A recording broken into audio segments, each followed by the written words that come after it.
Auspicious greeting. Welcome back to the core teaching class. Last class, we talked about Venerable Master Xinyin and his life. So from his life, we can see that he has been through a lot of hardship and difficulties during this journey of propagating Buddhism. And once he summarized his whole life into 3 sentences, and this is what he said. He was born in a time filled with adversities, and he grew up with hardship, but he has a life of joy. So we can see that, I guess from last class, we learned a little bit about how he was born in a time filled with adversities because there's war going on and his father were away and may have passed away soon. And so as he grew up, as he was propagating Buddhism, he encountered a lot of different adversities or obstacles along this path. So questions that we probably might have are, what supported Venerable Master Xinyin as he encountered all these difficulties? How did Venerable Master succeed in all these endeavors? And how did he face these adversities? Because all of us think about, we will all encounter hardship and difficulties in our life. Obviously, we would be curious in learning from what did Venerable Master Xinyin do, like what are his beliefs that would keep him going. So for today's class and the last class, we'll be learning more about Venerable Master Xinyin's belief and his philosophies. But before I answer these questions, I'd like to let you know that in the last 2 classes, I'll be quoting a lot from Venerable Master Xinyin's book and article because I feel that it's better that all of us hear the words of Venerable Master Xinyin instead of me trying to rephrase what he has said. And so as you're listening to this quote, I'd like to ask you to listen to what I'm reading mindfully and you can imagine Venerable Master Xinyin sitting in front of you, telling you and sharing with you about how he overcome all these adversities and difficulties. And now let us return back to all these 3 questions about how Venerable Master Xinyin overcome these difficulties. Many people think that success comes easily to whatever Venerable Master Xinyin do. However, Venerable Master reflect that he too had many failures and difficulties. He even wrote an article about it. He would always find ways to overcome them because this is what he believed. Failure is the mother of success. One example that he gave in the article was the Sangha relief team that he led to Taiwan during the Marco Polo Bridge incident in 1937. That incident was a battle between the China's National Revolutionary Army and the Imperial Japanese Army. The young monk at the time, they want to help with the cause as well, to help the country. So a lot of them formed different Sangha relief team. And of course, Venerable Master Xinyin ended up leading one, traveling to Taiwan. However, when the team arrived at Taiwan, they broke up because no one was willing to take them in and no one helped them. Therefore, they didn't help anyone at the very end like they planned to. Venerable Master walked the highways of Taiwan alone, having no one to turn to at the time. However, he later realized that the group failures opened up new avenues, as most of the monks who later became respected Buddhist leaders. Another incident was an obstacle he encountered when he wanted to propagate Buddhism through writing. 2 of the Venerables, as you've seen in the pictures, these 2 Venerable who started a monthly journal called Buddhism Today, invited Venerable Master Xinyin to join them, and so Venerable Master became the chief editor of the journal. The journal was well received by the public. However, the original publisher decided to revoke the printing privilege of the journal 3 years after. So you can just imagine they finally have seen some success in this journal. However, after 3 years, the publisher decided not to help them anymore. So Venerable Master Xing Yun said that it was bitter for him to see the end of the journal that had come so far through so much hard work. So as we can see, even Venerable Master Xing Yun encountered failures and disappointment during his life. So these two occurrences were just two of the failures and hardship that Venerable Master Xing Yun encountered throughout his life. It then begs the question of how did he overcome all these hardship and obstacle? From reading Venerable Master Xing Yun's book, especially this series is called the Xing Yun 100 Sayings series. In this book, they recorded lots of teachings and philosophy that Venerable Master Xing Yun upheld and believed. I've selected a few that Venerable Master Xing Yun always taught us and that I believe are what helped him overcome all these difficulties and hardship that he encountered. Though, of course, in one of the articles, Venerable Master Xing Yun mentioned that he never thought that these hardship that he had are hardship in the first place. Venerable Master Xing Yun always remind us to remember, never forget your initial aspiration. And this quote, never forget your initial aspiration, is from the Avatamsaka Sutras. What this means is that we should not forget our initial aspiration or resolve that we made. Once we have decided to do something, then we should put in the effort to achieve that goal. If we always keep our initial resolve in mind, we can succeed. Venerable Master Xing Yun once said that he became a monk when he was 12 years old. In this monastic path, there were many hardships and toils. Yet, he never forget his original aspiration of becoming a monastic. Because of this, he didn't take the difficulties to heart, even if it was when his teacher hit or scolded him, his colleague blamed him, or unwilling to get along with him. He would remember his aspiration in becoming a monk. He would then accept the causes and conditions and be patient with them. Venerable Master Xing Yun's main aspiration is to propagate Buddhism. When he was young, he had studied from various great Buddhist masters, and he would always remember their teachings and really practice them in his life. One of the venerables said, the young Sangha of today should have the convictions that Buddhism depend on them rather than they depend on Buddhism. This advice really shook Venerable Master Xing Yun deeply. To get a feel of how strong Venerable Master Xing Yun's conviction to achieve the aspiration of propagate Buddhism, you can visualize the scene in your mind as I read the following quote from Venerable Master Xing Yun's book. In those chaotic times, no one knew what the next moment would hold and what would happen next. Ignorance and lack of faith in the Buddhist teachings had led many devotees in Taiwan to pursue the path of superstitions, burning incense and praying for mundane blessings. So degraded, it was small wonder that Buddhism was not held in high regard in the societies.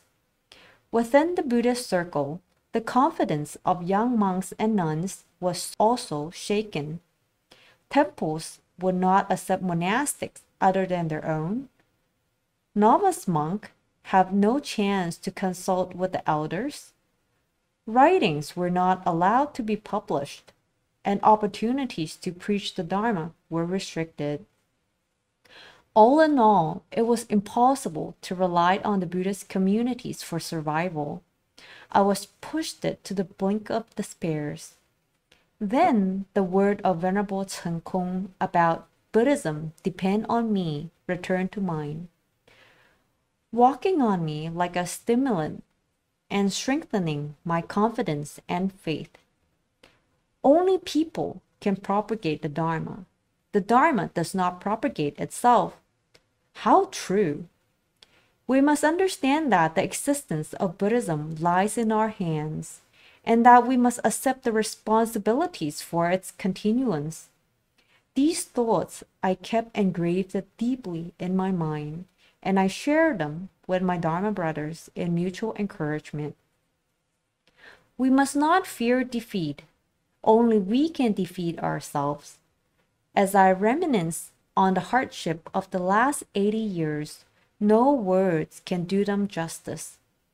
I can strengthen my resolves and continue on due to the Venerable Master Chen Kong. Oh no. I can strengthen my resolve and continue on due to Venerable Chen Kong's words of Buddhism depend on me.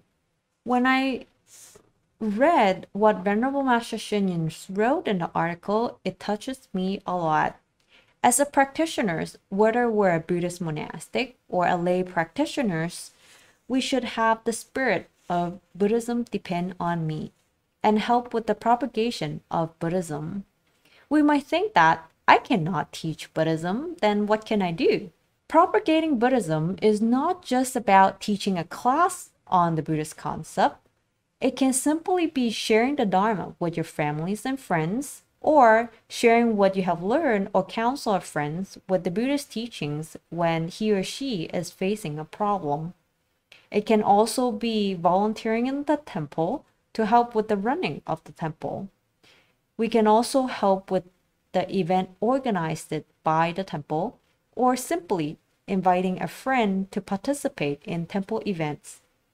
For some of us, propagating Buddhism seems very far from our life. The teachings of never forget your initial aspiration may seem hard to relate to your life. This is actually not true though. It is applicable to all of us. Never forget your initial aspiration is also about the original resolve we have in our life or in our career. An example that I'll give is maybe a young lady decided to become a doctor. Then she worked hard to become one.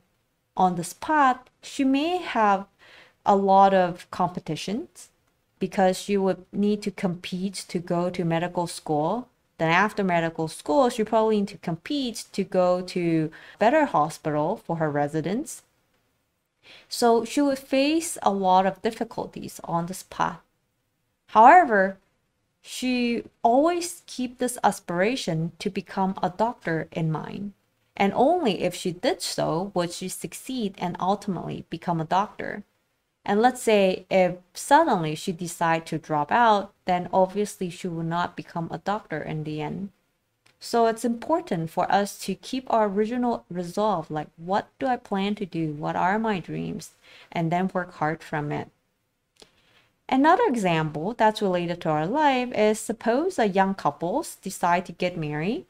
As they start to live together, there might be disagreement, argument, or even conflict due to different lifestyle or different way of doing things. It takes mutual respect and tolerance to nurture this marriage life. It is especially easy for people to forget about their love for each other and resolve to form this new family with each other amidst an argument or conflict. This is why it's important for us to remember the initial resolve, which in this case is that we want to form, this couple want to form a family together. Sometimes we may have a goal as we start our career. However, we may also get sidetracked by competitions, by fame, power, wealth, and various factors along the way. Let us watch a video about how a pair of good friends start their lemonade business, but become lost in competing with each other.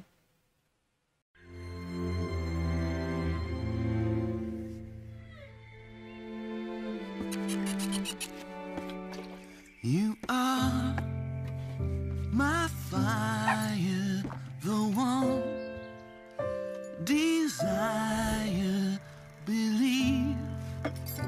when I say I want it that way. But we are two words apart, can't reach to your heart when you say that I want it that way. Ain't nothing but a heartache. Ain't nothing but a mistake.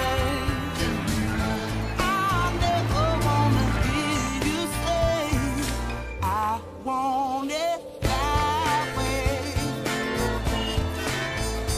And I will find the one desire. Yes, I know it's too late when I want it that way. Ain't nothing but a heartache. Ain't nothing but a mistake. I'll never wanna hear you say I want it.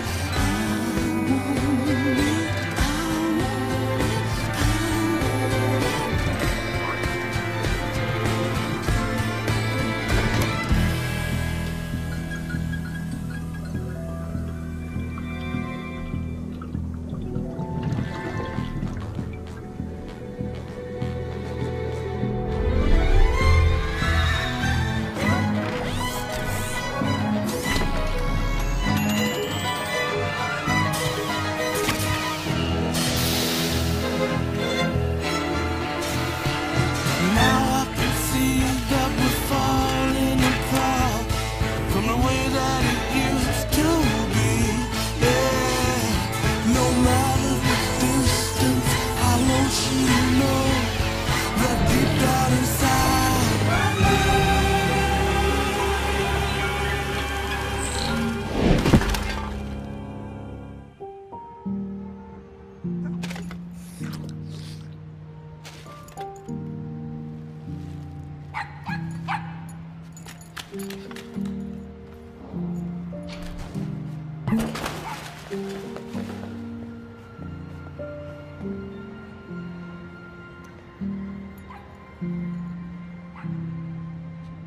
you are my fire, the one desire. Believe when I say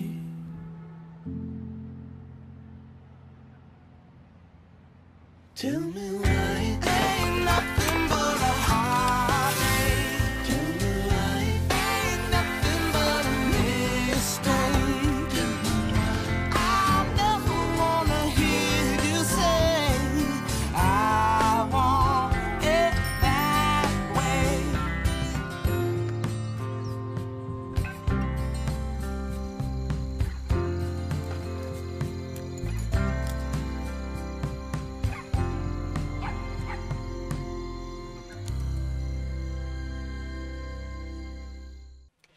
In the video, the young lady and the young man were friends at the beginning, and they were happy in seeing each other.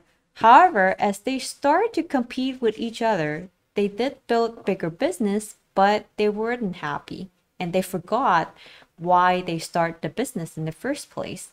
The lucky thing is, of course, that they have a realization in the end and able to find happiness together. Let us all take some time to reflect on all the resolve and aspiration that we have made, whether it's in the past year or in the past 5 years and so on. You can ask yourself these following questions. What aspiration and resolve I have made before or at the beginning of this year's, or even 5 years ago, or even 10 years ago? Am I still working hard toward that aspiration and resolve? Am I deviated from what I've set out to do? If so, why am I sidetracked? If not, how can I strengthen my resolves? After some reflections, if you notice that you have forgotten your initial aspiration or have gotten sidetracked, it is okay. It's not too late. At least right now, we're mindful about this and can get back on track. If you're facing difficulties and hardship, remember your initial aspiration. And when we think about our aspirations, all these difficulties and hardships are not things that we need to worry about. We just have to overcome them and continue on. It may be difficult, but they will come to pass. Don't let these hardships detour you from reaching your goal. Aside from remembering our initial aspiration and resolve, we also need to apply the Buddhist teachings. As Venerable Master Xinyin said, where there is the Dharma, there is a way. This is also something that Venerable Master Xinyin firmly believed and applied as he faced various hardship in his journey of propagating Buddhism. When people asked Venerable Master Xinyin why he would succeed when others fail, he said that he could only think of a quote from the Vimalakirti Nidasha Sutras, and this is what it said: all defilement can be the settling of the Tathagata, which is also another name of the Buddha. If one does not dive into the deep ocean, how can one get the priceless pearl? If one does not delve deep into the sea of worries and sufferings, how can one get the ultimate wisdom? What this means is that sufferings and afflictions help us gain insight into the true realities of all phenomena. Therefore, one should not be afraid of facing these sufferings and afflictions.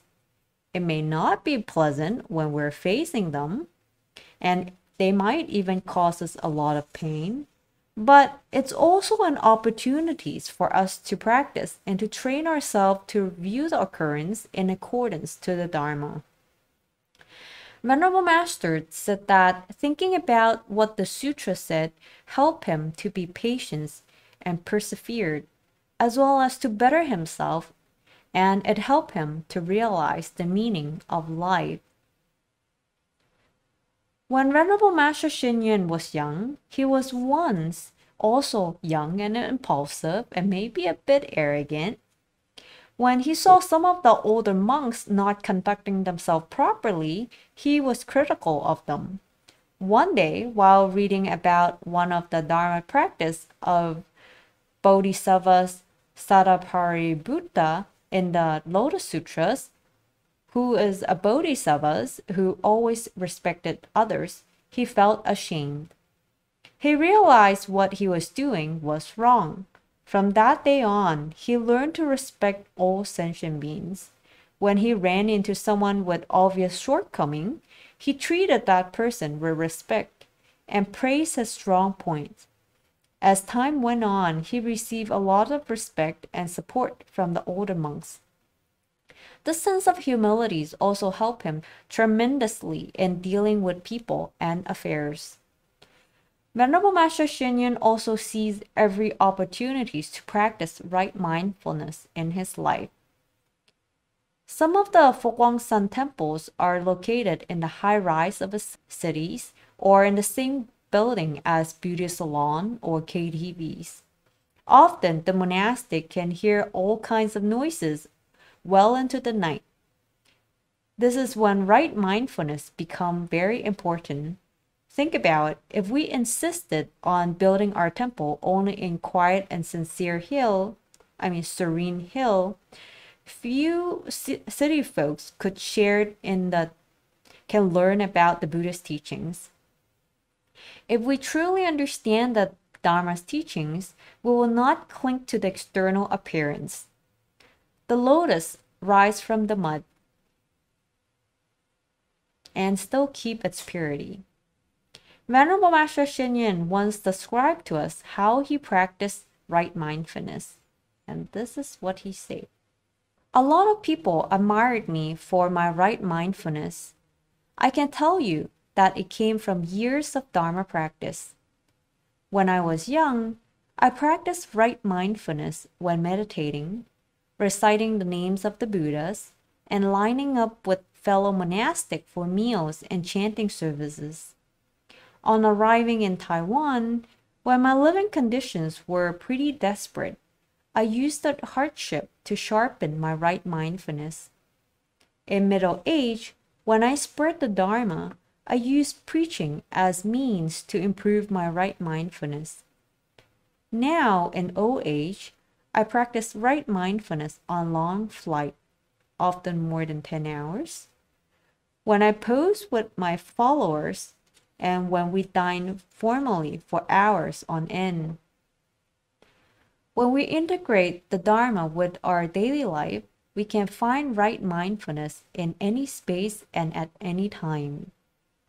Another Buddhist teaching that Venerable Master Xing Yun often applied in his life is the concept of impermanence, which means changes in all phenomena. Many people don't like changes because they like stabilities, and they also worry that things would go from good to bad, so basically in a negative directions. However, this is not what Venerable Master Xing Yun think. Let us take a look at how Venerable Master applied the concept of impermanence throughout his life. I know I'm not a bright person, yet I understand that all conditions are impermanent and can be changed. Thus, I work hard to overcome my weaknesses. When I first start out, I use the principle of impermanence to overcome my hardships and frustrations. When I encounter any hardships, I try to plan good causes to change my circumstances. When my disciples misbehave, I patiently taught them. I knew that all conditions were impermanent and that they could become good Dharma teachers. It is because the world is impermanent that we can make progress. It is because life is impermanent that we have hope in the future. If we can use the Dharma way to look at life, we will find a way to deal with the ever-changing aspect of life. So, from the little that I have just shared with you right now, we get a glimpse of how Venerable Master Xing Yun applied the Dharma in his life. There is an ancient saying that said, we'll learn to be virtuous if we observe and learn from the virtuous one. If you are unsure about how to begin to cultivate, then you can follow how Venerable Master Xing Yun practiced. Here is what Venerable Master Xing Yun said about the Dharma and how he practiced. The Dharma has many aspects, such as chanting sutras and the names of the Buddhas, having the right understanding and right faith, and making a commitment to practice the Dharma. It also includes being patient, respectful, following the precepts, and practicing meditation. The middle way is also the Dharma. Impermanence and selflessness, giving, and spreading the Dharma are also the Dharma. Compassion, loving kindness, joyfulness, and equanimities, 6 perfections, 4 methods to receive all sentient beings into the Buddha way, reflecting on one's actions, and feeling gratitude, and the law of causalities are also the Dharma. The Dharma is in our life. With the Dharma, we can live happily. This is why I said, where there is Dharma, there is a way. In many of Venerable Master Xing Yun's talk, he emphasized a lot on the practice of patience and endurance.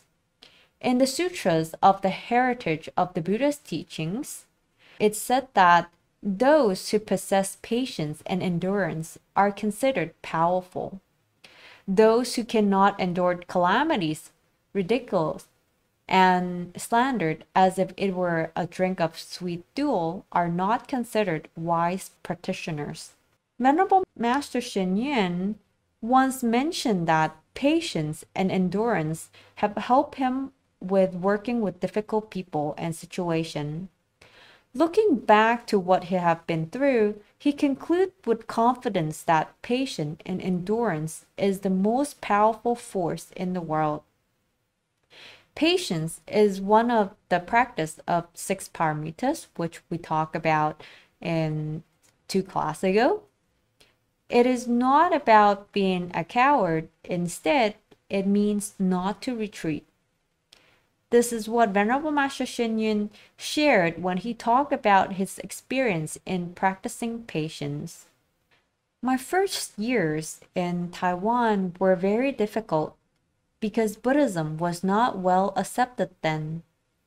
Being an outsider from China, committed to spreading the Buddhist teachings, I was attacked with criticism, purposefully undermined, and excluded from many favorable opportunities. Frequently, my lectures were disrupted, but wisely, rather than feeling discouraged by such misunderstandings and disturbance, I concentrated on what a monk should practice, proving myself through sincere deeds and responding to attacks with calmness. Endurance does not at all mean to retreat, but to face unfavorable circumstances with a calm mind. Venerable Master Xun Yun also practiced patience and endurance for the benefit of others, and this is what he said. Some venerate me for traveling and teaching all over the world, but only a few knows the effort and strain behind it. I have frequently ridden freeways through the night or flown over 10 hours just to fulfill a promise to give a lecture. It is not unusual for one excursions to include 5 or 6 countries, going from tropical to frigid latitudes, sometimes completely encircling the globe. When exhausted from a long trip, it has always been hard for me to adjust to jet lag, climate, custom, and food. During a visit to New Delhi in 1963, I wrote traces of wandering in the sea and sky while lying on the hotel floor because it was too hot even to sleep. While in India for the 7th time in July 1993, in the northern mountain of Ladakh, I realized that I was suffering from altitude sickness that hampered my breathing. And yet, the schedule of Dharma functions, meetings, and lectures continued for over a week. There are many such examples, but I'm always happy to do my best. I believe that endurance is not just for myself, but also for others. The sacrifice I make are small and cannot match the great deed of the Bodhisattvas who have even sacrificed their lives for justice. So there is a process in practicing patience and endurance. Even Venerable Master Xun Yun found it hard to endure sometimes, and this is what he concluded after years of practice. Although I always praise endurance, there are circumstances I find hard to tolerate. I do not like having people stand in the back during my lectures when I see that there are empty chairs in front. When the rights of people are violated, indignant at the injustice. When disciples are impolite to visitors, I scold them. When good causes are not supported, I feel uneasy. I do not recommend submitting to humiliations or indulging in wrongdoings. The purpose of tolerance is to shoulder these obligations for the sake of benefit all beings. Throughout the years, I have come to understand 3 forms of endurance. To endure for sentient beings is to acquire the strength needed to survive. To endure for the sake of the Dharma is to use Buddha's teachings to alter one's thoughts and attitude. To endure for the ultimate Dharma is to see the truth of existence. a status of non-arising and non-ceasing. Those who can endure it for sentient beings possess the courage to face the problem of everyday's living. Those who can endure it for the sake of the Dharma will free themselves from worldly defilement. Those who can endure it for the ultimate Dharma will enjoy a pure land wherever they go. In all of our lives, things never go smoothly or the way that we want.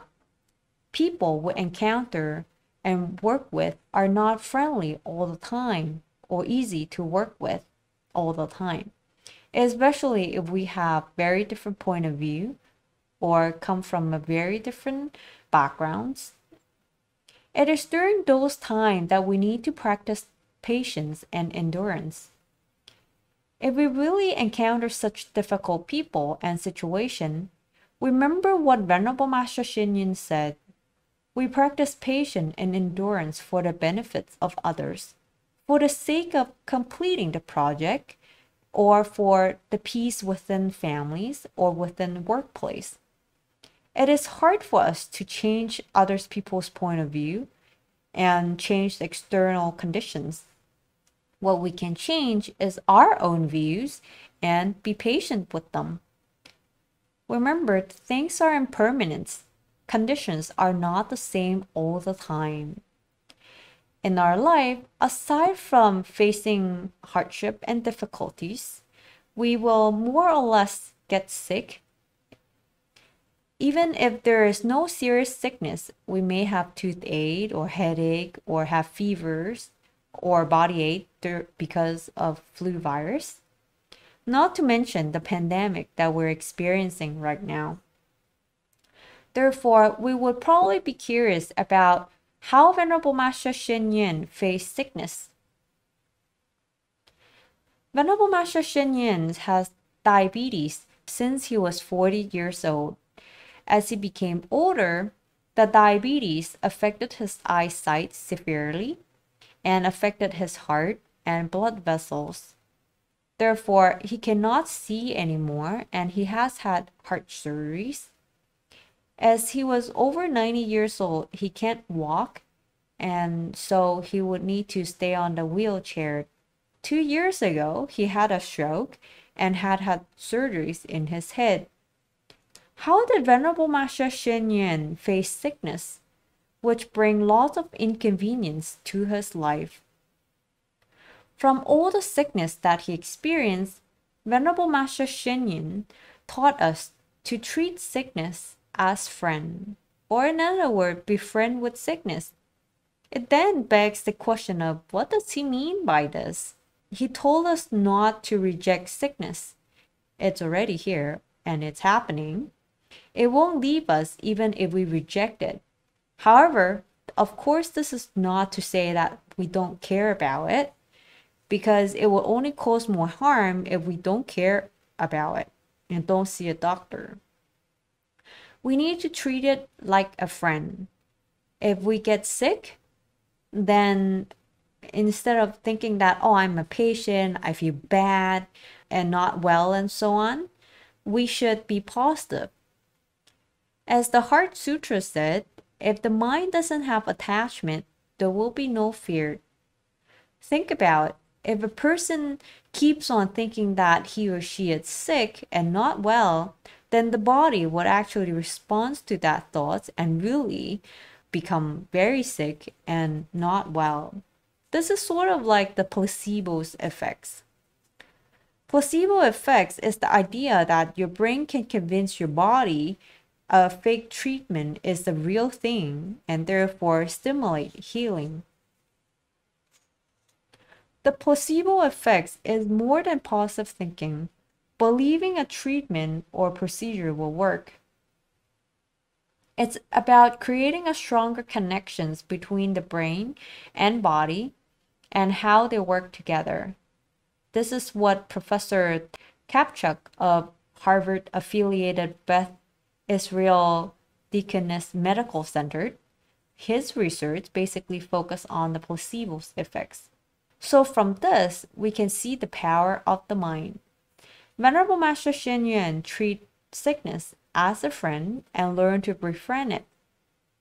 Once, someone asked Venerable Master Hsien Yun, "You are a practitioner and a Venerable Master. How come you have so much sickness?" And Venerable Master Hsien Yun replied, "The Buddha has once said that a practitioner would be aspired to practice if he or she has some sickness. Therefore, sickness is also a cause to aspire us to practice. We should not reject it, but befriend with it. We should learn to seize those opportunities to create our own values and cultivate ourselves." Sickness doesn't need to be just sickness. It all depends on how we view it. It can teach us lessons about impermanence. It can teach us to seize time to practice, and it teaches us about not self. Sickness reminds us of the sufferings in life and suffering that all sentient beings experience.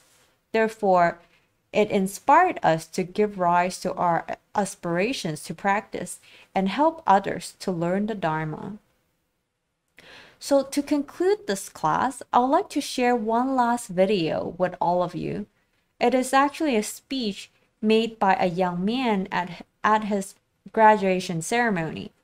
He was diagnosed with cancer a few weeks before his speech. What he said in the speech was what he had learned while he was facing his sickness and death. It resonates with what Venerable Master Hsien Yun told us about never forget your initial aspirations, having the Dharma, and having patience and endurance as you are facing sickness and adversities in your life. A week before I was due to deliver that speech tonight, they said, "You've got cancer." They said, "If you don't get any treatment within the next 3 weeks, you're going to die." And then they told me that I wouldn't be here tonight to deliver that speech. But luckily, that speech isn't about what's to come. It's about what an amazing year it's been.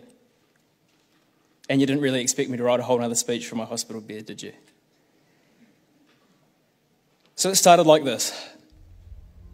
If I've seen further, it is by standing on the shoulders of giants. Bernard of Chartres compared us to dwarves perched on the shoulders of giants.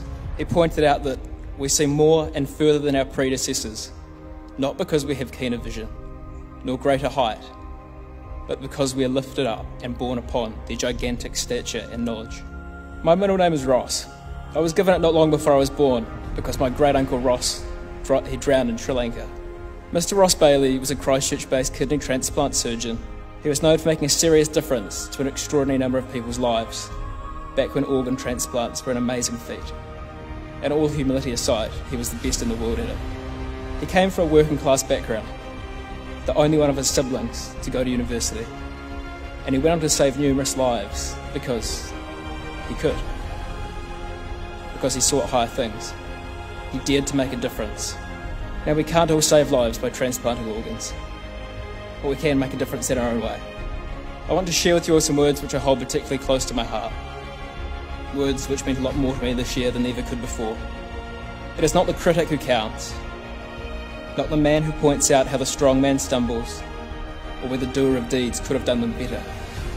The credit belongs to the man who is actually in the arena, whose face is marred by dust and sweat and blood, who strives valiantly, who errs and comes short again and again, because there is not effort without error and shortcoming, but who does actually strive to do the deed, who knows the great enthusiasm, the great devotion, who spends himself in a worthy cause, who, at the best, knows in the end the triumph of high achievement, and who, at the worst, if he fails, at least he fails while daring greatly. So this place shall never be with those cold and timid souls that know neither victory nor defeat. Well, we can't be the best at everything, or even times at anything.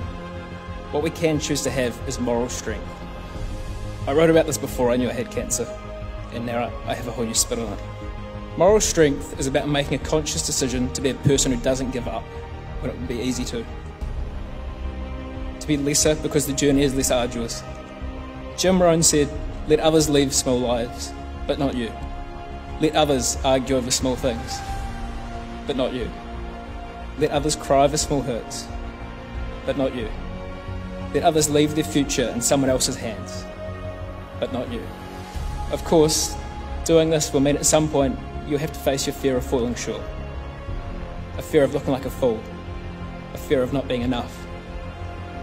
And being senior monitor meant facing these fears every day. But here's the thing, none of us get out of life alive. So be gallant, be great, be gracious, and be grateful for the opportunities that you have. The opportunity to learn from the men who have walked before you and those who walk beside you. My challenge to each of you and myself is to continue to grow and to develop for the better. The future is truly in our hands. Forget about long-term dreams. Let's be passionately dedicated to the pursuit of short-term goals. Micro-ambitious. Work with passion and pride on what is in front of us. We don't know where we might end up, or when it might end up. I don't know where it goes from here for any of us. For me, for you, wherever we go and whatever we do, may we always be friends when we meet again. Aotearoa.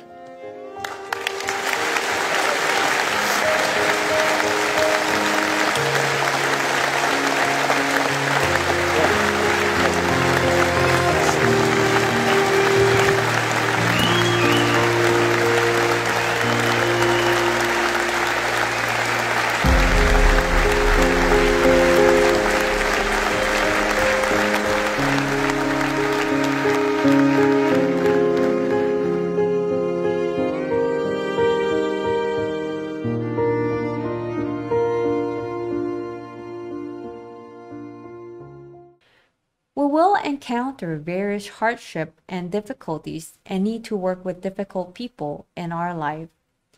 I hope that next time we do, think of it as an opportunities to gain insight and an opportunities to practice.